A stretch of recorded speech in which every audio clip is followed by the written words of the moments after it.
You're watching Vancouver TV, where we show you what's happening in your city. We've got the latest movie reviews and access to your favorite celebs. From fashion to red carpets, live shows, and more, we cover it all, keeping you informed about your city and in the know about upcoming events.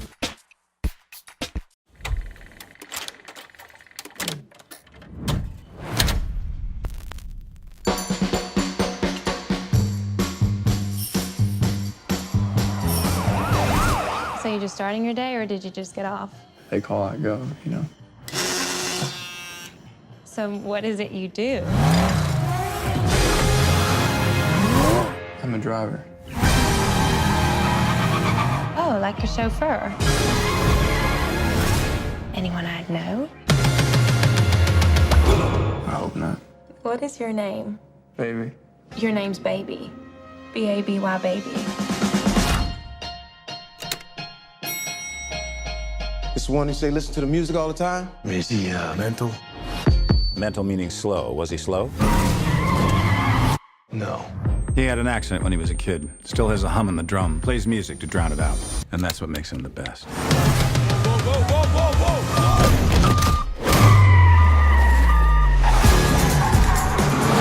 whoa! One more job and I'm done. One more job, and we're straight. Now, I don't think I need to give you the speech about what happens when you say no, how I could break your legs and kill everyone you love, because you already know that, don't you? Yeah. The moment you catch feelings is the moment you catch a bullet. And your waitress girlfriend, she's cute. Let's keep it that way. I want us to head west and never stop. You in? I'm in, baby.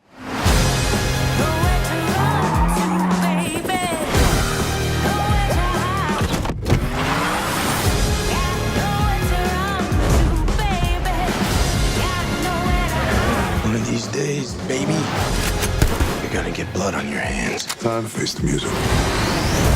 Baby, we need to get out of here. I have to end this. Are we in bed together now? Baby. Baby? Baby. Doc said Michael Myers. This is Mike Myers. It should be the Halloween mask. This is a Halloween mask. No, the killer dude from Halloween. Oh, you mean Jason? No! Baby, you tell me who does.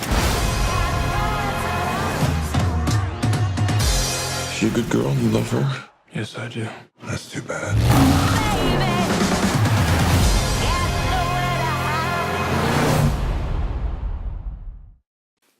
To win tickets to see this movie and other fun movie prize packs, visit www.vancouvertelevision.ca. Hey VTV viewers, my name is Christine White. This is a very exciting episode here at CW Music Studio for Vancouver Television. I get to introduce you to some of the teachers here at the studio, what inspired them to become teachers in the first place, some of their students who have worked really hard for the upcoming recital, and some of the bands that they teach. Let's go check out the studio. So I'm here with Alyssa, who teaches piano and voice at the studio. How are you, Alyssa? I'm good. How are you? Awesome, thank you. So tell us about yourself. I'm recently a graduate from Capilano University. There I studied voice, and now I'm going to UBC for opera. Awesome. So how was the experience at Capilano? It was really good. If I had to compare it to anything, it was almost like a high school experience. You know, all the teachers were really supportive, and everything was kind of like a family base. So that was really nice. Mm-hmm. That's similar to my experience there in Capilano those years ago.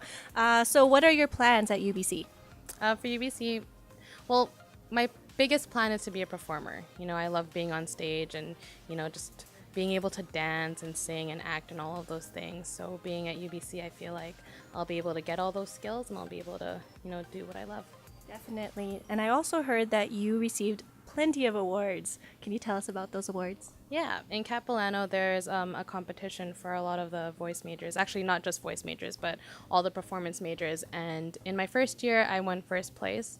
And in the second year, I won second. Awesome. Congratulations, Alyssa. And here at CW Music, you teach piano and voice. Can you tell us about that experience? The experience with that is very... it's a learning process. You know, when I first started working here, I was so nervous because I've never taught anyone, and this was my first music job. You know, I really wanted a job where, you know, it was something related to my field. You know, it's really common when, you know, you do something that's not really for you and you realize you have to put so much effort in it. It's not something that you like. And that was something that I experienced with all my past jobs. So when I decided to apply here, I wanted something that was related to what I was doing. And, you know, when I first started teaching, like I said, you know, I was really nervous because I didn't know how to approach it and I didn't know what to do. But, you know, every student that you teach is different. They all learn differently and, you know, they all respond differently. They react differently, and it's really great because every lesson is different. Every student is different, and the best thing about this job is that, you know, they all inspire me to be a better musician. Even though I'm the teacher and I'm teaching them the skills, watching them, you know, try really hard and watching them be happy about, you know, all the success that they're having inspires me to do the same with my work.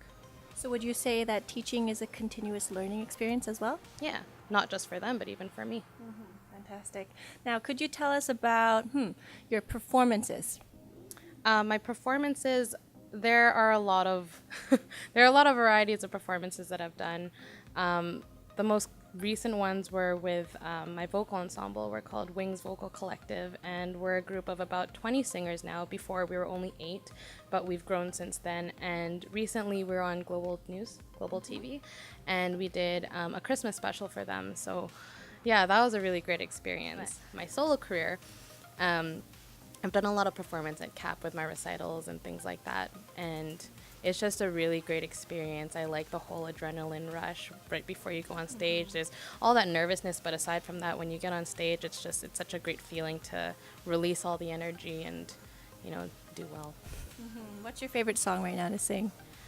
My favorite song right now to sing would probably be one of the songs that the youth band is doing. Yeah. It's called One Call Away. And it's always stuck in my head because the singers in that piece, they're so energetic and they just love singing it, and it makes me sing it whenever I'm at home or like when I'm doing my homework. I find myself singing it and I'm just like, but it's really cool. And how about favorite classical piece?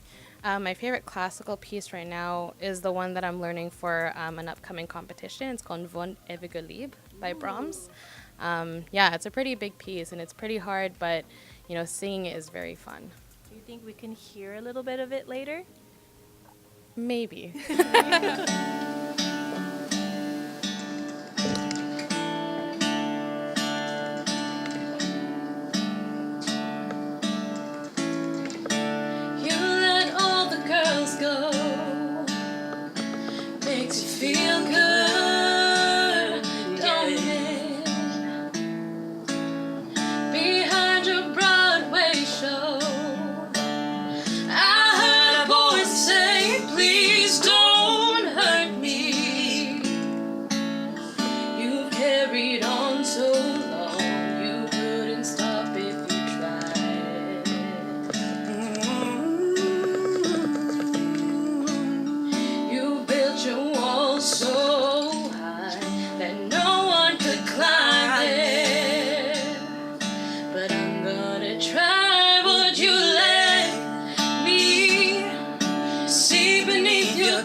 My experience as a musician has been quite different than a lot of people that I know, mostly because my education started when I was 18. You know, aside from singing in the shower and doing, you know, coffee table concerts, I didn't start my actual training until I was a late teenager. And because I had those lessons quite late, it's taught me a lot about how important it is to have, you know, the basics down. You know, a lot of the times we grow up wanting to sing like Whitney Houston or Celine Dion, Demi Lovato, and all of those, you know, really big powerhouse singers. But the most important thing to know as a musician is that you can't sing, you know, those really big things until you've tried the little stuff, until you know the basics, you know the scales, you know what a half step is and all those important things. So that's one of the really big things that I've learned. One of the greatest things about myself that I realized I've developed is my confidence. You know, I grew up as a kid really introverted, very shy. You know, I never really wanted to talk to anybody. I was always in the corner kind of thing. But since I started taking lessons, you know, it not only sharpened my musical abilities and my capabilities as a singer, but it also, you know, gave me confidence. You know, I was no longer scared of getting on stage. You know, I just walked on there and I just did what I had to do. And I think, you know, aside from being a musician, that's a great skill to have as a person. You know, these kids will take these skills along with them when they apply for jobs or, you know, when they do their own performance stuff. And I think that's really important.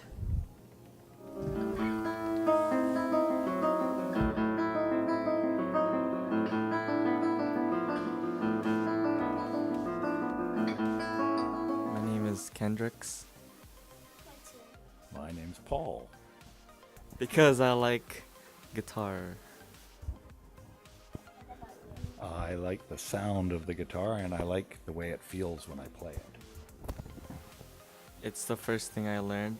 My cousin plays the guitar and he just taught me it one day. Well, I was very lucky. I had a lot of very good teachers myself. I started on violin and recorder, and then I had some very good guitar teachers, and so that made me want to show other people how to do it. So I'm here with Alex, who is one of the teachers at the studio. Alex, tell us about yourself. Well, I've played music for a very long time. I started when I was 16 years old. I picked up my dad's guitar because I was jealous of my older sister who learned how to play time after time. And I thought if she could do it, it must be really easy.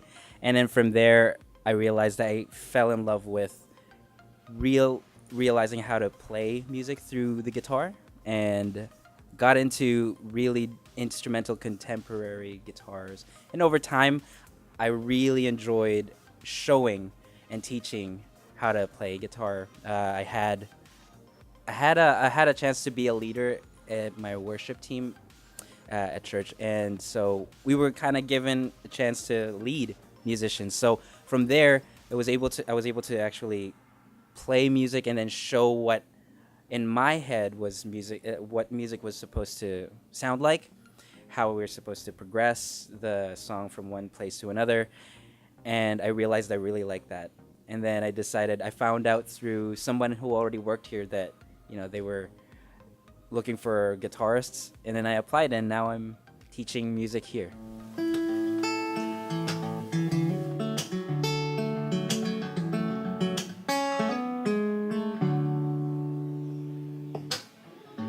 You were just right here, staring at the camera with your face so weird, cheeks so chubby, so annoying, so hilarious, so lovely. Growing up already hard, figuring my own, but without you for hugs and fights, my love would not have grown. This is not sympathy, this authority brought your life to them, to us, to me. My heart forever, one in here to see. I can't wait for the world to see your beauty.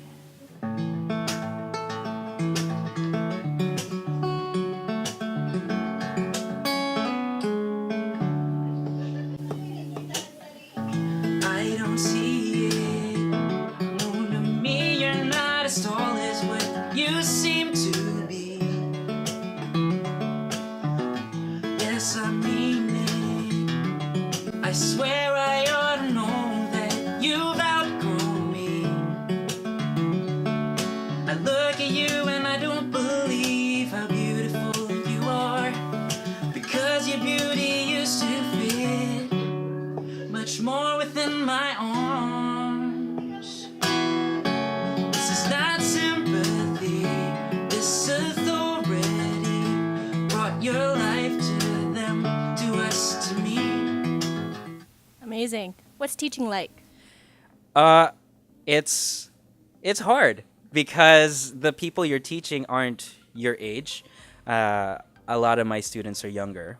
So what I need to learn is how can I teach by showing them in the most simplest ways instead of trying to force them how to play the way I learned how to play, because they're probably not sure how to understand how I learn, right? So it's a very interesting challenge to actually figure out how a person learns.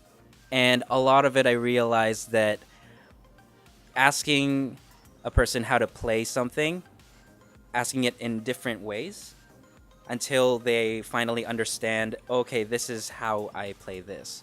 It takes a lot of patience. It takes a lot of waiting and breathing. You really have to wait, and you have to understand that this person might feel frustrated if you show you're frustrated. So it's a very interesting thing to realize who you are while teaching somebody else how to play an instrument. So that's what it's like. Nice. And how long have you been doing that for? Well, I've been working here, I think, since last summer. I think since last August. And but I've been personally playing for years. Technically teaching, I started teaching people just for fun. And this probably happened maybe like 6-7 years ago.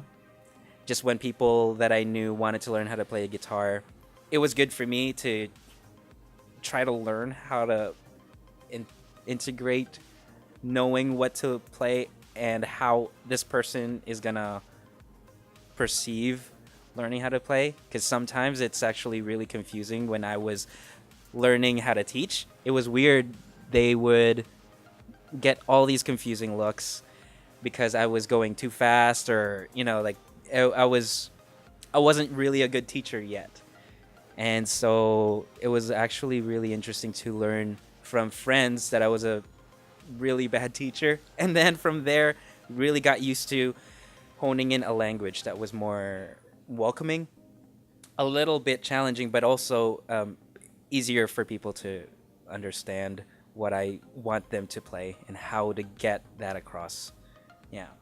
That's great, Alex. And it's really nice to hear that, because you're admitting something that you would want to work on to improve the skill of others.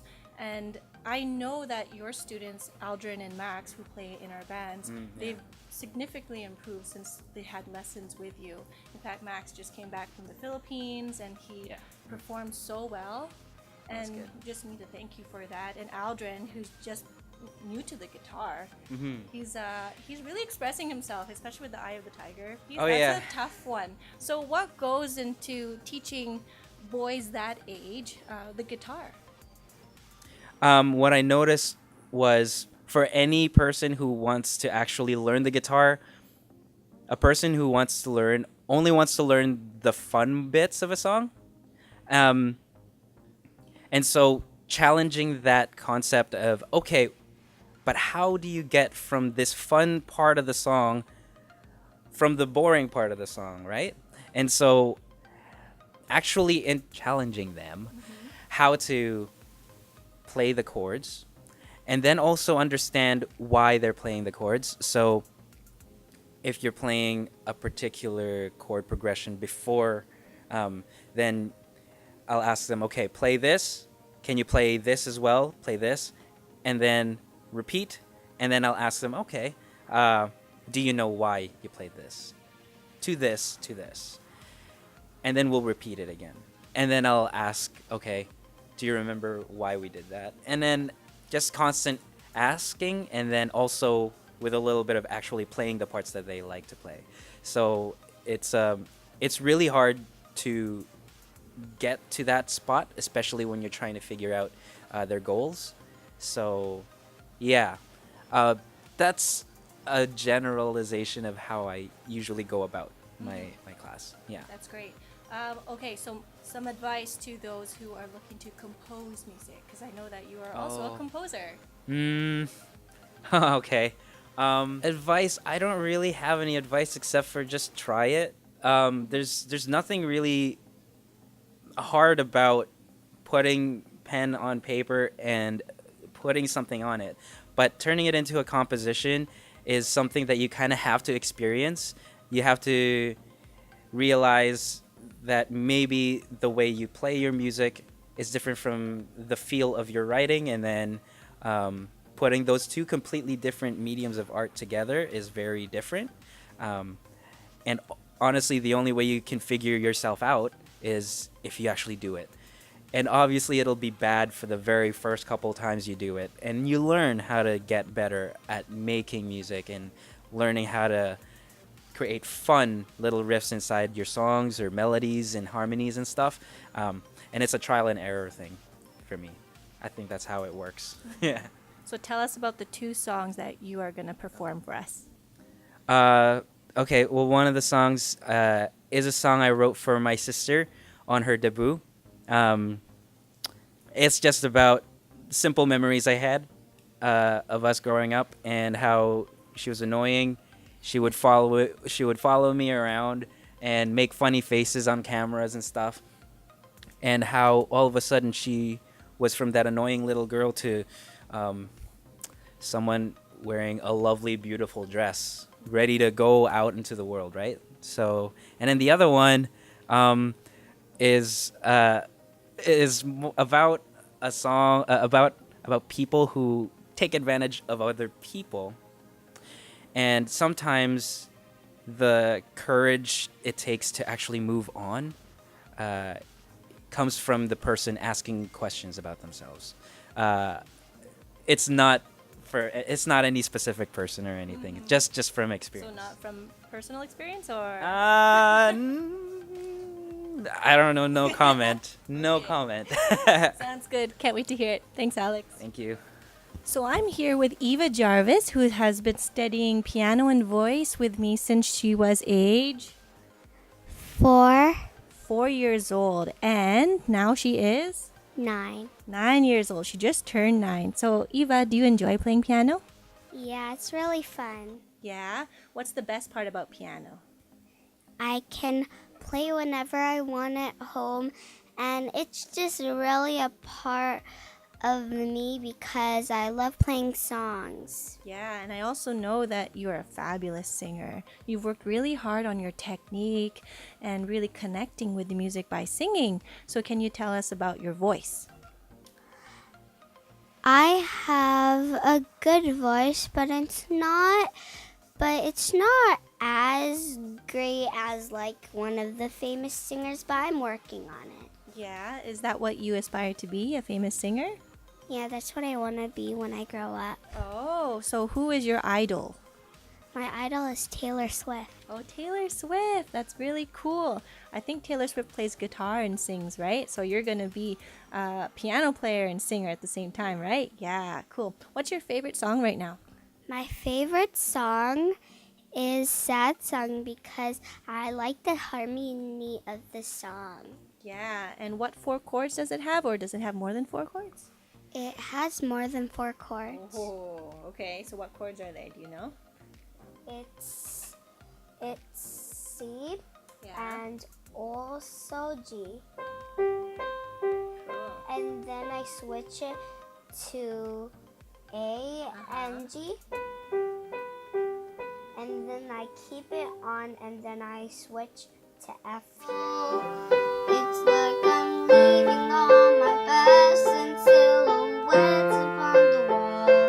With you, I'm a beautiful mess. It's like I'm standing hand to hand with all our fears upon the edge. So could you tell me why you take piano lessons and voice lessons? Because ever since I could talk, I always been humming. Humming. Yeah. And also I kept singing when I was a baby. I kept like in my own baby language. I kept just, I don't know, speaking stuff that's not even a word. Like googa blah blah. And then your parents decided to enroll you in voice lessons? No, it was my grandma. Oh, your grandma. That's nice. Ever since she's been caught me just singing my own language and singing, she wanted me to put me in real singing lessons so I can learn how to be actually a real singer. That's great. So Eva, I know that you've been studying for a while and performing for a while too. Do you remember what charities we supported together? We supported cancer. The BC Cancer Foundation. Yeah. So you've helped support and fundraise by performing for many, many years. So you're an amazing girl. And a couple years ago, we went to this center close to CW, and I sang All of Me. You did, and you did a fabulous job. Well, thank you, Eva. I hope you do continue with your music lessons. You've been a great student.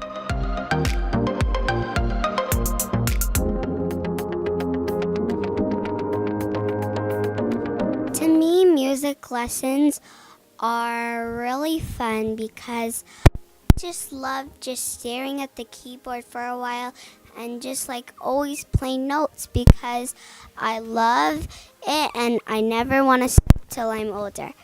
And I want other kids to join music because you can learn how to sing, and also it's going to be at school if you have like spring concerts or anything, really. And this is why I want other kids to join music lessons.